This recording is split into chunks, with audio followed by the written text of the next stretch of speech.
Good day, Chicago. It's 7:23 right now. So we got beers, we got clunkers, we got a lot to talk about. Political analyst Thom Serafin joins us to talk about the big political stories of the day. Obviously, this beer summit everybody's talking about this morning. Was there any lessons that were learned in this? Well, it was a great teaching moment. I think it's probably the best teaching moment. Teaching for who? Well, probably for the White House press corps. I mean, and for the president. I mean, once you go off teleprompter, off message, you get into these kinds of situations.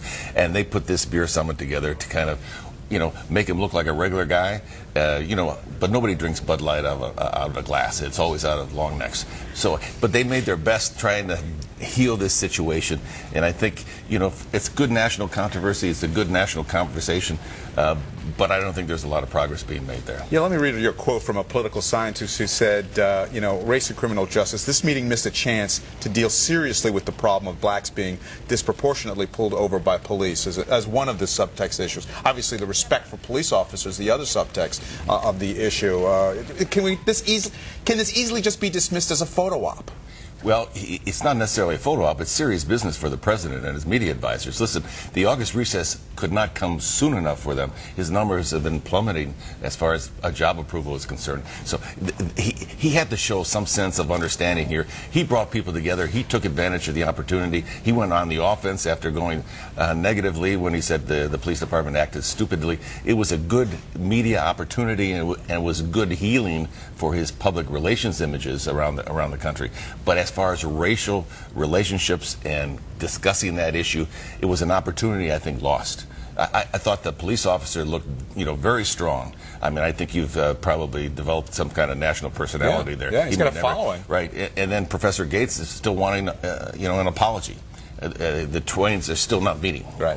Well, let's talk about another PR problem potentially for the White House, and that's the Cash for Clunkers program. The White House didn't expect all these people, I guess, to turn in their clunkers, and now too good. It was too good. And now they're wondering if they have enough money to give all these dealerships. Well, from what the dealers are saying, there's a backlog of cars and deals coming in, so they're stopping the program. Although only $99 million is out of the billion-dollar pot, and we were figuring out in the newsroom earlier, there's only enough money for about 200,000 cars, the way the math works. So, grossly underestimating the opportunity. It's the same thing as the stimulus package, the $787 billion stimulus package.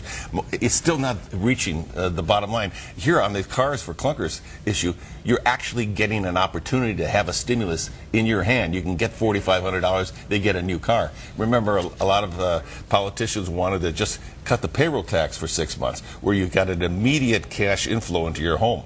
Immediately, an immediate stimulus. Congress decided to go this route, go through the bureaucracy of Washington, D.C., the same bureaucracy that gave us the war in Iraq, gives us the post office, and you're seeing the problem with it. And that's why people were also in fear of the health care problem.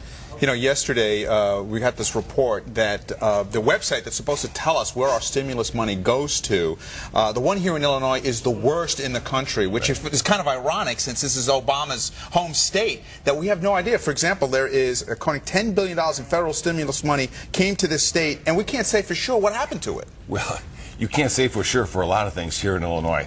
And the very good reason is information is knowledge, and knowledge is power. And that's how government is run here in the state of Illinois. You keep information from people. Does that lead to corruption? It does, and there's a lot of good reasons for it. Bureaucracy is not working properly. You don't have people working inside our agencies. Central Management Services is understaffed. They don't have the kind of operation they need. But it's the same problem on the national level. There's a company called Onviva, O-N-V-I-A. It's on the NASDAQ. Their stock is up 69%. NASDAQ is up about 25%. But what do they have going for themselves? Recovery.org. It's competing with recovery.gov. They have the information about the stimulus money. They have the information about where some of this is going. It's a private operation. They're doing and functioning better than the government is. The government says we won't have the results until next spring, and we won't have recovery.gov working until next spring. Right. Half the money's gone then. It's too late to do anything about it. Recovery.org is a private operation. Their stock is flourishing. Maybe the private sector is the best place to go for some of these information. It's an embarrassment nonetheless for Thom Serafin, always great to see you. Enjoy your weekend. Thanks for coming in. Good one.